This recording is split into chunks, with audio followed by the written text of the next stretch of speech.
y'all, what's up? It's those wrestling girls. It's your girl, Krista B. And Queen PR. And we are here to let you know to tune into Old Face Wrestling because they're one of the best podcasts out. And we follow them, so you should too. So subscribe, hit that button, and listen for the latest in wrestling news. Later.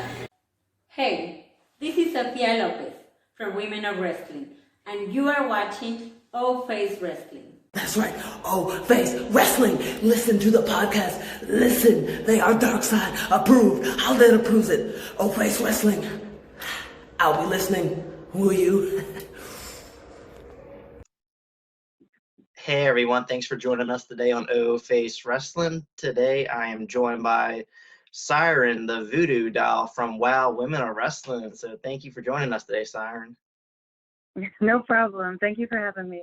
No problem at all. So Siren, I got a few questions for you today. I'm really interested in your character and all. You're one of my favorite characters from WOW. So I definitely want to learn a lot, more about you, and I'm sure all our listeners want to learn more about you as well. So first question is, how did you get into wrestling in the first place? I got into wrestling probably in the most goofiest phase, just short of backyard wrestling. I got into wrestling because Atlanta had this very interesting style of wrestling that was this combination of improv acting, because Atlanta is a big hubbub for acting. And we even had a group that was, they were named Avant-Garde. So I got into wrestling just watching a very interesting group and being like, hey, I think I could do this. And this is something that I grew up on. And I threw my body in a ring, came back after a double suplex, and so I'm still here today. So. Oh, wow. Yeah. So tell me a little bit about the training and all, when you took that suplex and all, was all the bumps and all you took early in, your career pretty rough on you? No, the funny thing was it wasn't as rough as I thought it was going to be. It was basically, when he hears things, my little familiar here, he has to be a part of it. It wasn't very hard. There was a soreness, but at the same time, it was just almost like as soon as I got into it, my body knew what to do, and my body knew how it was supposed to fall. All I needed to know was, all I needed to learn was training, how to take a bump. But my body pretty much did the rest, and it healed in its own way. So it like I said, after you come back after that second day, you're pretty much committed to this. So, yeah. Gotcha. Yeah, it's definitely a different answer than I usually hear. Usually people say how it's extremely rough. They've always thought about quitting and giving up. But yeah, it seems like you handled it very well. And everyone's body's different. We all handle things, pain a little differently. But it seems like you were kind of. I have a high threshold for pain. Yes. We'll leave it at that. I have a high threshold for pain. Yeah, it was meant to be. So, as far as the starting in WOW, how did that come to be?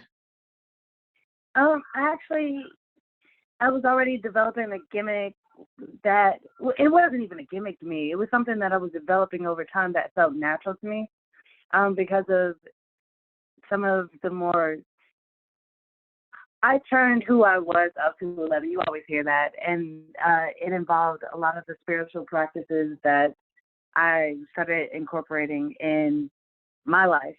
And because that gimmick came so naturally to me, a friend that I had for a long time, Nigel Sherrod, he actually recommended me to Bambi. And Bambi was the one who was pretty much looking for the gimmicks. She came out to GCW. I didn't even know that she came out to GCW. I just went out and had a good match with Danny J, just in full gimmick, and this was something that I did, and they were like, no, this fits the character that we're trying to write into our program. And so that's how that kind of came about, just knowing the right people at the right time and also working on my own craft. Mm-hmm. So yeah. Yeah, definitely knowing the right people always helps. And also, basically you're saying that you're kind of into all that stuff in general. That's not just a character that you just started portraying on TV.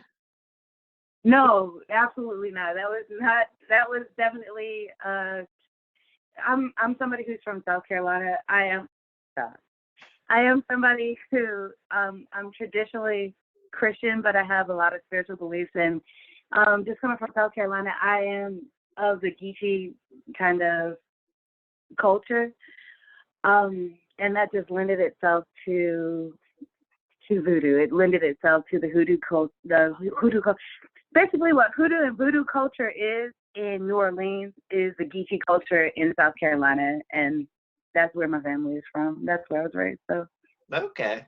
So I do you have heard. to ask, have you ever actually like messed around with the Ouija board?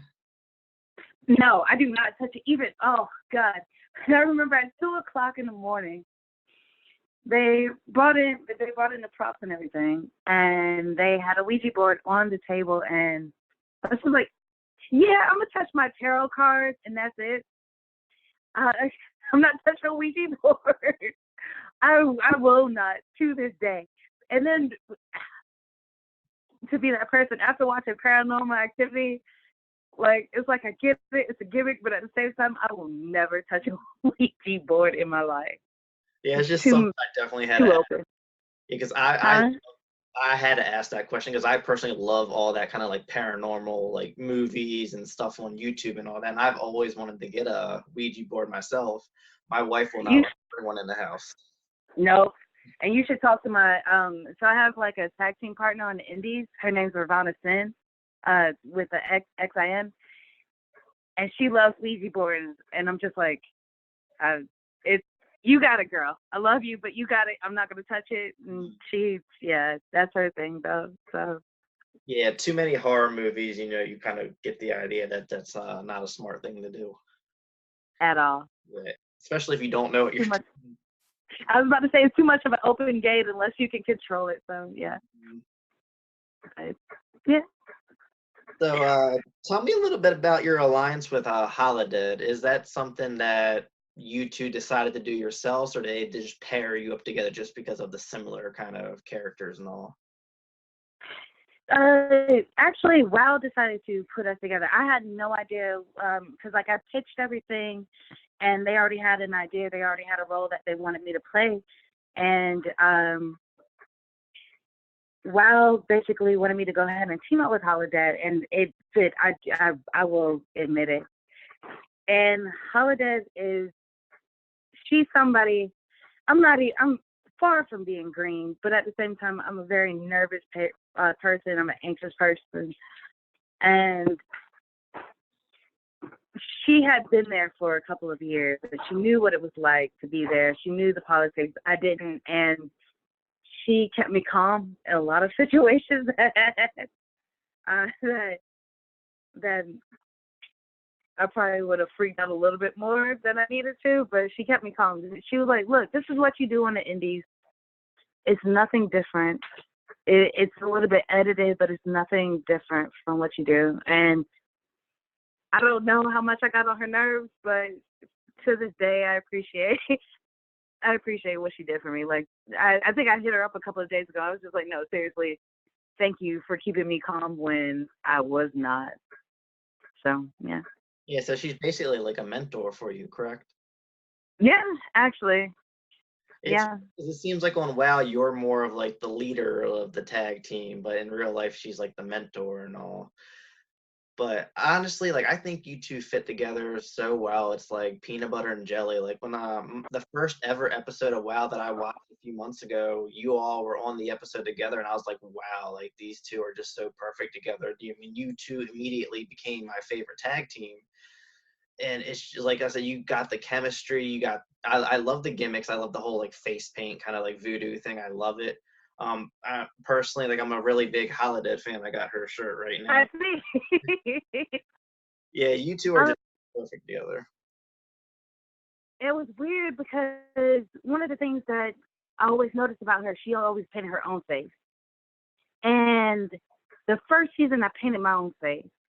And when the follow-up seasons, when I had other people paint my face, I could tell the difference. Mm-hmm. Like, it was me, but it wasn't me. And, like, I understood that ritual of being your own person, of painting your own face. And I get that they had a look that they wanted me to have, but like that was one of those things where I was like, I see why she does it. I see why Holiday, paints her own face and she kind of has this persona that only she created. But it's a learning experience. We'll leave it at that. It's a learning experience.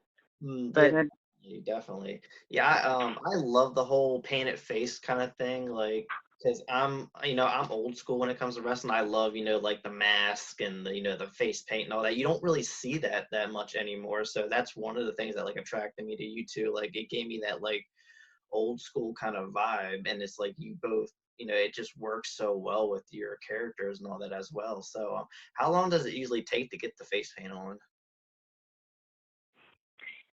the funny thing is, when you have it for to be the whole gorgeous and made up everything, yes, it takes a good minute. It takes a good 45 minutes or whatever. Wow. But when I did it myself, it was just a thing of you get this picture in your head, you get this picture of what you want, you get this picture of what you want it to represent for this particular match. And it takes about the same amount of time, but it's the care in painting your own face that matters. I wish I still did that. I wish I still kind of had the idea of, okay, this means this, the dots mean this is where I got, these are the influences that I pulled in for my character. And there's something that happens when you have that ritual of painting every detail in your face. But at the same time, does it feel great to have somebody like replicate something on your face and then look at it in the end and there's glitter and there's, the paint? It feels great, but I can tell you that's the difference. That's the difference of being made up, but also making yourself up. So. Yeah, I like the idea of doing it yourself kind of thing, because like you said, it represents you. It's like what you want versus what someone else is painting on you and their image and all that kind of stuff. So I definitely like when I see wrestlers kind of like do their own thing, because it's them showing who they are and all that. Right. It comes from the carniest of times of having to sit there and put the wide on and having to there's something to that. There's something very basic and very from the roots kind of feeling to that. So Exactly. Are you gonna have something pretty cool, for season 3 when it comes to like face paint wise? yes. I will say that when they do have an idea, they have an idea and they go through with it. Because what ended up happening was for season 2 kind of came out like Sugar Scully, and season 3 came out very Papa Legba, very very New Orleans. Like it's just the tiniest of details, but like it came out very much more like voodoo instead of there's a difference. There's a difference. Voodoo instead of Day of the Dead, and they went in for it for this season. So yeah. Awesome. Yeah. So are you and Holiday going to be going after the WoW tag team titles now? Always. That's all we want. It's just titles around our waist. That has been a very interesting journey. So we're gonna see what happens with that. So I'm excited. I would very much like a New Day kind of situation where you have 3 people to 2 tag belts, and you're able to kind of mess around with the rules a little bit. Yeah, I like the Freebird rule where like one match, 2 of the people are defended, in the next match the one person sits out and the other person jumps in. It mixes things up, and it's always cool having the third person like ringside to kind of helping their buddies out and all that kind of stuff, and being kind of the annoyance. Like I remember like the New Day, most of the time Xavier Rhodes is running around with this trumpet and all, just like annoying the other team, just like kind of stuff like that. I think it's always fun. it opens up possibilities. I Absolutely. always thought it. Yeah, It gives the match a little bit more of a spice. Like you never know what that third person's gonna do. exactly. Wild card. I was about to say bishes. We'll go with bishes. Bishes. Wild card bishes. Dishes. Like Charlie said. I like that. So I got one last question for you. So what is your future goals in wrestling? Like, do you want to transition to like a backstage role, manager role, commentary? Like, what's your plan for the future in wrestling? Um. So for the future of wrestling, outside of the recordings that we did for WoW, I've kind of had to take a back seat to things in order to work with some kids at my school. You know, IEPs and everything. Oh, independent educational programs and theater and everything. Uh, my role currently is the weekend warrior, but what I want is just to kind of go back to that, just to have the goal of going overseas again, going to Japan, opening myself up to a new experience, create a new kind of, not a new gimmick, but a new depth to who Nina Monet is. And I think that comes with a new life experience. Hopefully in the summer, so I don't lose my job as a teacher because I love kids. But I want to continue with WoW. I would like for WoW to fulfill its own goals of going around, making around, like seeing what it's really like to make territory. And then when I have garnered maybe enough experience, I would like to take a back seat. I would like to train other people. I want to write. I actually graduated with a bachelor in neuroscience, so like I like to read people. I like to kind of read the psychology of people, and I would like to write eventually, but we will see how it goes. We Yeah, will see what time, what time, lets me have. yeah, that's really interesting. I like how you mentioned how you want to change and also like basically like evolving. Like that's the thing that a lot of wrestlers need to do in wrestling. They need to evolve in time. Like if you just keep doing the same character, the same gimmick over years, it gets stale. The fans get bored, and you even see the wrestlers like you can even tell they're getting bored doing the same thing. So that's definitely a good mindset to have and all. And definitely like when you say writing, you're talking about like writing for wrestling, like as far as storylines and all. Yep. Yeah, I got. So we don't have. I think wrestling really right now, the writing needs inclusion so that you don't step on anybody's toes, so that you have full representation. Like you hear people harp on representation and it matters. Like I literally have little girls coming up to me, throwing up the little horns and saying how they want to be me, and it's cool. But I encourage them to be themselves. But that representation matters, and I think